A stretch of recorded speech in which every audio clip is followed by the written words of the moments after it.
हम लोग अपने सभी कोई समय पहुंचेंगे। पुलिस कर्मी, ट्रैफिक के हमारे कर्मी हैं, उन लोगों को यही है कि प्रतिनियुक्ति के दिन 10 बजे बिल्कुल अपने प्रतिनियुक्ति स्थल पे पहुंच जाना है। जब तक आखिरी जो छठ व्रत से जुड़े हुए लोग हैं या उनके वाहन हैं वो नहीं निकल जाते हैं, तब तक हम लोगों की ये प्रतिनियुक्ति बनी रहेगी। नमस्कार, आप लाइव सिटीज देख रहे हैं और मैं हूं आपके साथ रोहित वर्मा। देखिए, कल से बिहार में महापर्व छठ की शुरुआत होने जा रही है। ऐसे में तमाम तैयारियों को अब अंतिम रूप दिया जा रहा है। और देखिए, अब पटना के अगर हम बात करें तो ट्रैफिक व्यवस्था में बड़ा बदलाव आया है। जी हां, आज संयुक्त ब्रीफिंग के दरमियान पटना के जो ट्रैफिक एसपी हैं उन्होंने बताया है कि किस तरह से पटना के ट्रैफिक व्यवस्था में बड़ा बदलाव देखने को मिल रहा है। सबसे पहले हम आपको बताते हैं कि 30 तारीख के करीबन सुबह 10 बजे से लेकर और अगले दिन यानी 31 तारीख के सुबह 10 बजे तक पटना के कई जगहों पर भारी वाहनों का प्रतिबंधित रहेगा। वहीं अगर हम बात करें पटना के मरीन ड्राइव से सटे कई घाट इस साल बनकर तैयार हुए हैं, वहां पर इस साल बहुत भीड़ आने के भी अनुमान लगाए जा रहे हैं। तो वहां पर देखिए, अब गाड़ी लगाने की भी व्यवस्था कर दी गई है। अब आप अधिक जानकारी के लिए ये सुनिए कि पटना ट्रैफिक एसपी पर क्या कुछ कह रहे हैं। ट्रैफिक के बारे में मैं सामान्य रूप से आप लोगों को जो चीज़ें बताऊंगा और उसके अतिरिक्त कुछ ऐसी बातें होंगी जो प्रतिनियुक्ति स्थल से स्पेसिफिक होगी, जिसके बारे में विस्तृत जो हम लोग का प्लान है उसमें है, और उसके अतिरिक्त जो प्लेस पे ही ब्रीफिंग की जाएगी और उससे आप लोग चीज़ों को समझ सकेंगे। जो सामान्य बातें हैं वो 30 तारीख के प्रातः 10 बजे से लेके 31 तारीख के प्रातः 10 बजे तक पटना म्युनिसिपल कॉरपोरेशन एरिया पूरे में भारी वाहनों का परिचालन जो है पूरी तरह से प्रतिबंधित रहेगा। जो हमारा हाईवे है उस पर पटना की तरफ आने वाले सारे भारी वाहन जो है वो फतुहा फ्लाईओवर से नीचे जाकर और बेटा सरमेरा पथ से अपने गंतव्य स्थल की ओर जाएंगे। उसी तरह से जो छोटी पहाड़ी से दीदारगंज की तरफ भी परिचालन बंद रहेगा, और जिन भारी वाहनों को जाना होगा वो मसौरी मोड़, गया रोड होते हुए बेटा सरमेरा पथ को पकड़ेंगे और वहाँ से जाएंगे। उसके अतिरिक्त जो दूसरा प्रतिबंध है वो जेपी सेतु को है, क्योंकि इस बार के छठ में विशेषता ये है कि 2 नई चीज़ें आई हैं। एक तो अटल पथ फंक्शनल हुआ है और उसके अलावा जेपी गंगा पथ भी फंक्शनल हुआ है, जिसपे संभवतः हम लोग का ये पहला छठ होगा। पिछले बार वो कच्चा केवल एम्बैंकमेंट था, इस बार वो पूरी तरह से कार्यरत है। तो जेपी सेतु के लिए जो हम लोगों का शाम वाला अर्घ का था 30 तारीख को दोपहर 2 बजे से लेकर और 6:30 बजे तक सोनपुर के तरफ से पटना की तरफ आने के लिए वाहनों पे प्रतिबंध रहेगा।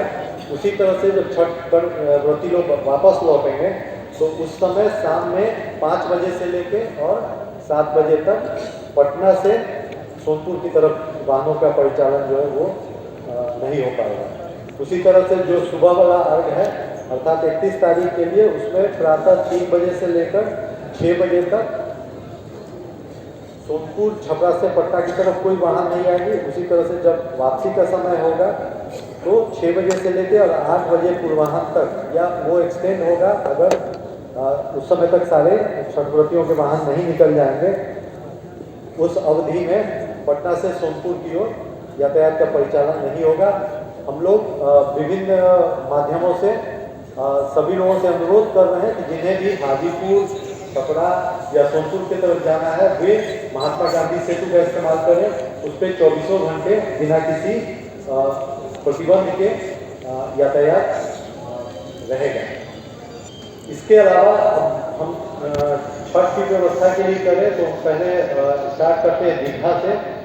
तो दीघा और उससे जुड़े हुए जितने भी घाट हैं उनके लिए जो भी छठ व्रतियों के वाहन रूपसपुर नहर से होते हुए जो रामजी चक फ्लाईओवर है उससे आएंगे, लेकिन रामजी चक फ्लाईओवर के उत्तर में अर्थात जो वो दीघा साइड में जहाँ पे उसका लैंड है वहाँ पे ब्लॉक किया रहेगा और उन वाहनों की पार्किंग उसी फ्लाईओवर के ऊपर में बाएं फ्लैंक में करवाई जाएगी। उसी तरह से जो नीचे से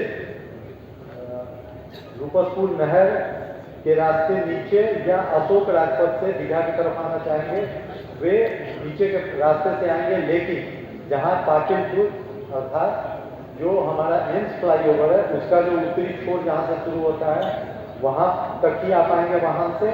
जो शुरू में वाहन आते हैं वो यत्र तत्र जैसे तैसे पार्क कर देते हैं और उससे बाद में आने वाले वाहनों को समस्या होती है और जो हमारा पूरा प्लान है वो प्रभावित रहता है। इसके लिए हम लोगों के जो क्रेन है वो भी फंक्शनल रहेंगे।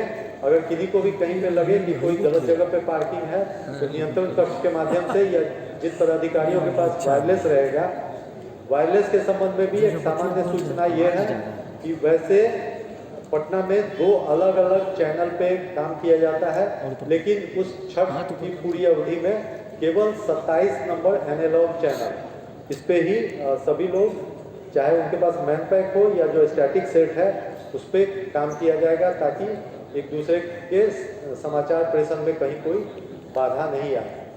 हम लोग अपने सभी कोई ससमय पहुंचेंगे और पहुंच के अपने ये 29 तारीख को भी हम लोग अपने ट्रैफिक के लोगों के लिए प्रतिनियुक्ति स्थल पे एक रिहर्सल कर रहे हैं और वहाँ पे भी अलग से उन लोगों की ब्रीफिंग की जाएगी। ये सामान्य रूप से ट्रैफिक के बारे में व्यवस्था है। केवल सभी जो भी प्रतिनियुक्त दंडाधिकारी, पुलिसकर्मी, ट्रैफिक के हमारे कर्मी हैं, उन लोगों को यही है कि प्रतिनियुक्ति के दिन 10 बजे बिल्कुल अपने प्रतिनियुक्ति स्थल पे पहुंच जाना है और वापसी के समय किसी भी परिस्थिति में जल्दबाजी नहीं करनी है। जब तक आखिरी जो छठ व्रत से जुड़े हुए लोग हैं या उनके वाहन हैं वो नहीं निकल जाते हैं, तब तक हम लोगों की यह प्रतिनियुक्ति बनी रहेगी। तो इसके साथ उम्मीद है कि हम लोग एक अच्छे टीम के रूप में काम करते हुए एक दूसरे के साथ कंधे से कंधा मिलाकर इस पूरे महापर्व को, जो सबसे बड़ा चैलेंज है हम लोगों के लिए, सफलतापूर्वक करेंगे। धन्यवाद।